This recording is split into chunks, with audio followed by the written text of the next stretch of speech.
वह निर्णय की घड़ी आ चुके हैं जिसका आप सभी को इंतजार है। कुछ ही घंटों के बाद में जैसे ही ईवीएम खुलना शुरू होंगी वैसे ही रुझान और परिणाम सामने आने लगेंगे और यह पता लगने लगेगा कि आखिरकार देश की सत्ता पर कौन काबिज होने वाला है।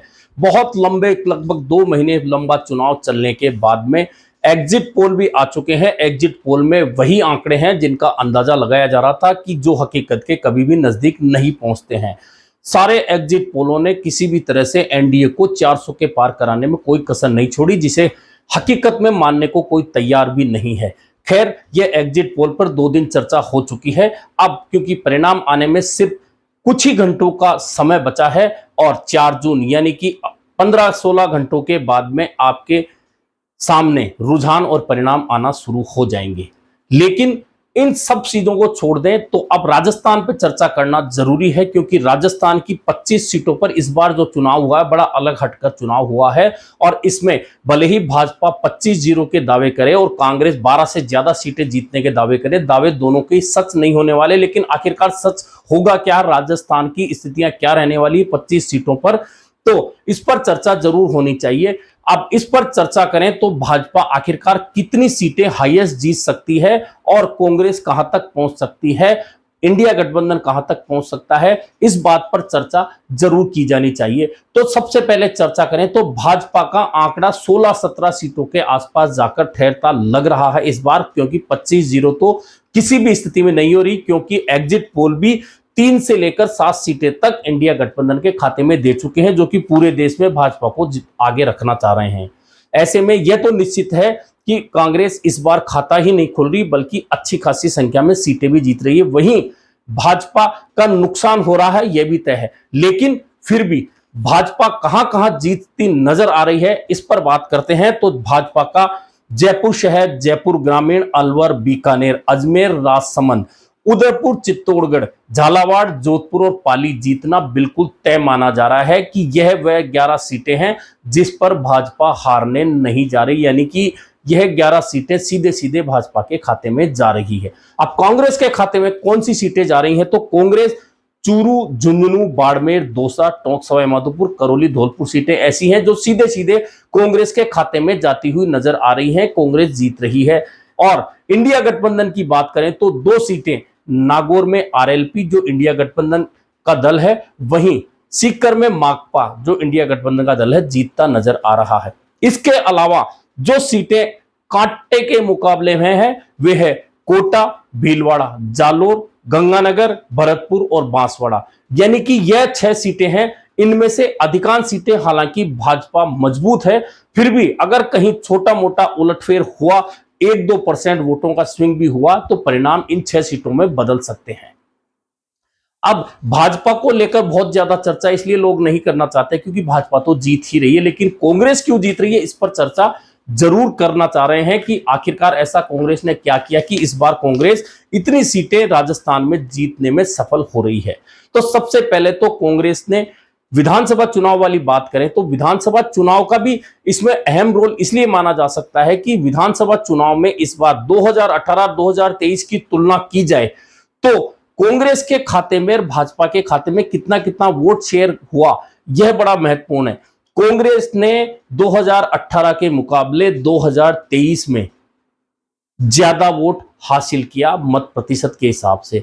अब यह आप मानेंगे नहीं कि अगर मत प्रतिशत ज्यादा हुआ तो कांग्रेस की सीटें क्यों घटी।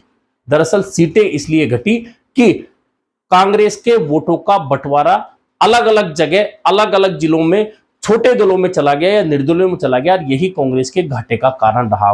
भाजपा का वोट प्रतिशत 18 के मुकाबले 3% से ज्यादा विधानसभा चुनाव में बढ़ा। भाजपा की सीटें बढ़कर 42 से ज्यादा हो गई और सत्ता बनाने में भाजपा कामयाब रही। यह तो गणित रहा विधानसभा चुनाव का।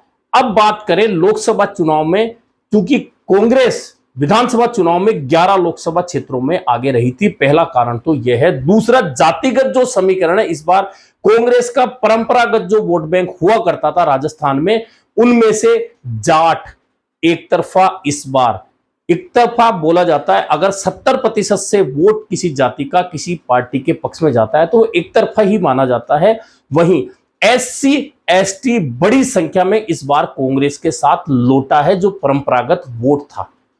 वहीं मुस्लिम ने इंटैक्ट होकर वोट दिया है पूरे देश में उन दलों को जो भाजपा को हरा सकते हो। यही कारण है कि राजस्थान में कांग्रेस इस बार 7 से 9 यानी कि गठबंधन के 7 सीटें जीतने में सफल होती दिख रही है।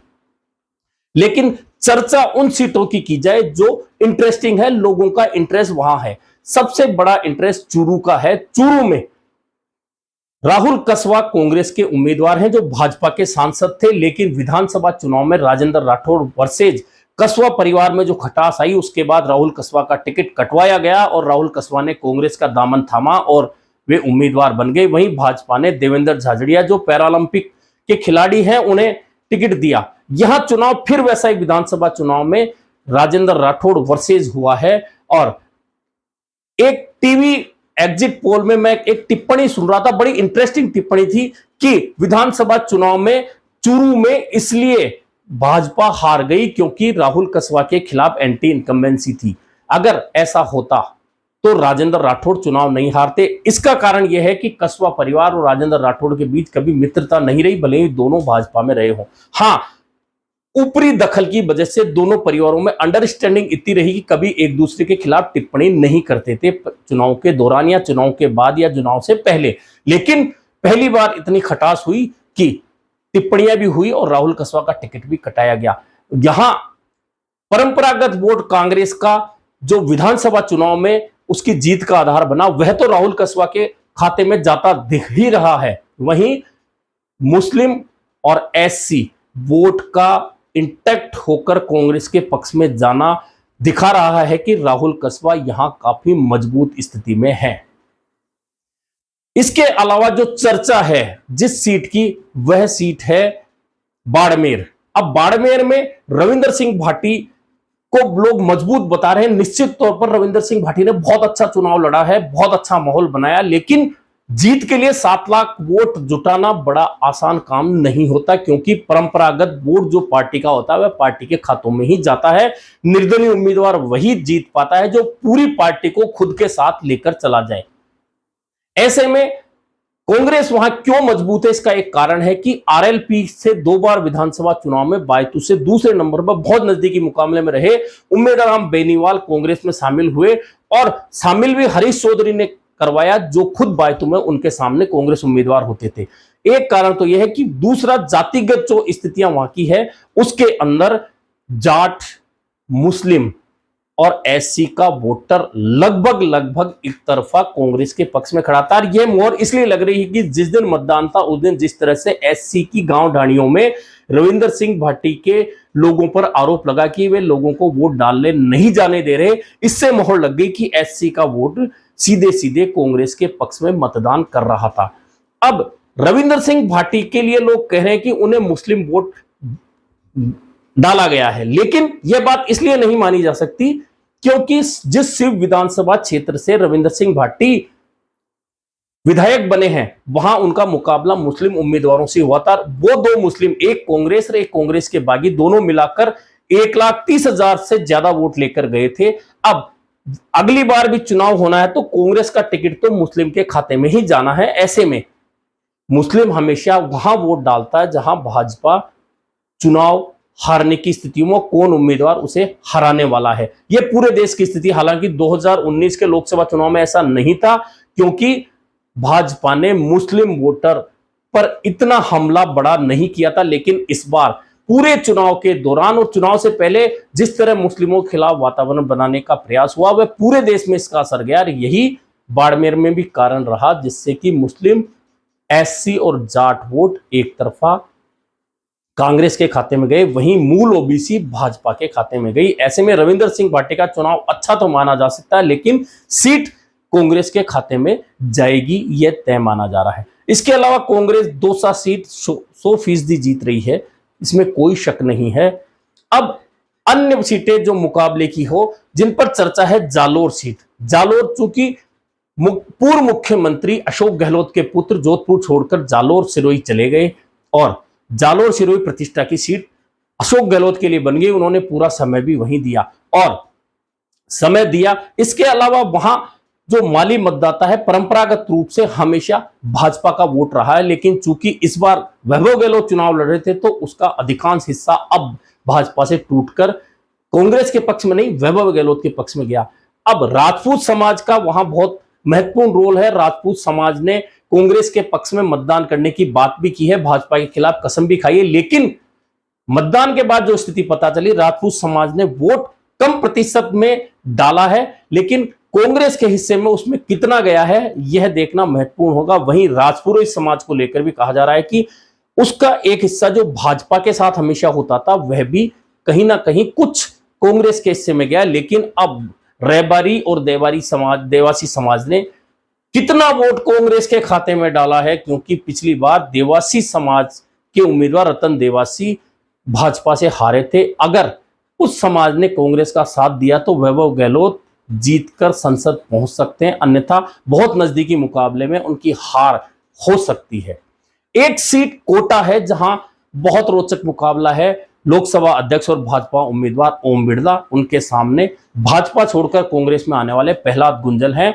और यह मुकाबला रोचक इसलिए कि प्रहलाद गुंजल का चुनावी प्रबंधन बहुत ठोस और मजबूत माना जाता है। विधानसभा में जब वे शहर से चुनाव लड़ते हैं जहां गुर्जर मतदाताओं की संख्या नहीं है, वहां भी वे एक बार चुनाव शांति धारीवाल को हरा चुके हैं और पिछला चुनाव बहुत नजदीकी मुकाबले में हारे हैं विधानसभा का। अब वे कांग्रेस के टिकट पर हैं। चूंकि गुर्जर और मीणा मतदाता, इनमें से गुर्जर हमेशा लोकसभा चुनाव में कांग्रेस के साथ नहीं होकर भाजपा के साथ जाता था, अब प्रहलाद गुंजल के साथ आया है और उसमें मीणा और मुस्लिम वोटों के अलावा कांग्रेस का परंपरागत वोट बैंक साथ आया है। ऐसे में मुकाबला बेहद कड़ा और रोमांचक रहा है।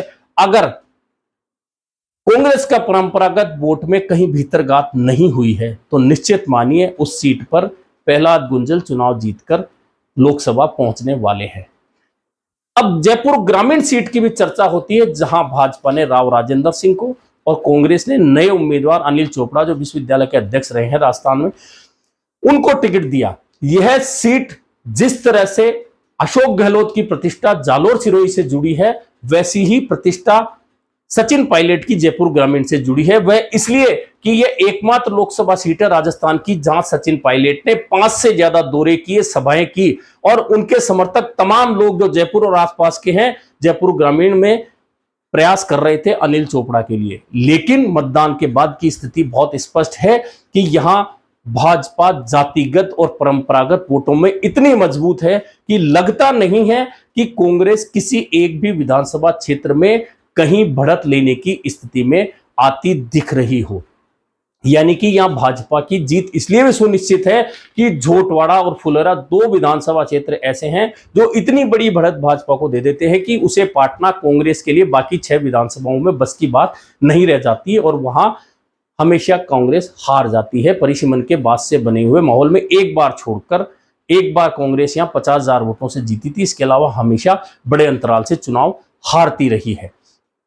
अब गंगानगर में बड़ा इंटरेस्टिंग चुनाव हुआ है, जहां जिला प्रमुख कांग्रेस के उम्मीदवार हैं कुलदीप इंदौरा और निहाल चंद का टिकट काटकर भाजपा ने प्रियंका बालान को टिकट दिया है। यहां किसान आंदोलन का असर है सिख मतदाताओं में, पंजाबी मतदाताओं में और जाट वोटरों में, जो पूरे राजस्थान में इस बार राजस्थान के में विधानसभा चुनाव से लेकर अब तक कांग्रेस के साथ खड़ा दिखाई दे रहा है। और यहां बहुत नजदीकी मुकाबले में कांग्रेस चुनाव इसलिए भी जीत सकती कि विधानसभा चुनाव में भी इस लोकसभा क्षेत्र की अधिकांश सीटें कांग्रेस के खाते में। ऐसे में कुल मिलाकर जो गणित लग रहा है कांग्रेस की और भाजपा के बीच में 25 सीटों का, उसमें 16 से 17 सीटें भाजपा के खाते में और 8 से 9 सीटें कांग्रेस या इंडिया गठबंधन को मिलाकर उसके खाते में जाती दिखाई दे रही है। कुछ घंटों का इंतजार और कीजिए, यह परिणाम और कहीं बहुत बड़े बदलाव में अगर आएगा तो कोई आश्चर्य वाली बात होगी तो ही आएगा, अन्यथा यह आंकड़ा इंटैक्ट होकर आपके सामने परिणामों में नजर आएगा। इंतजार कीजिए कुछ घंटों का, फिर हम मिलेंगे मतगणना के बाद परिणामों के साथ। नमस्कार।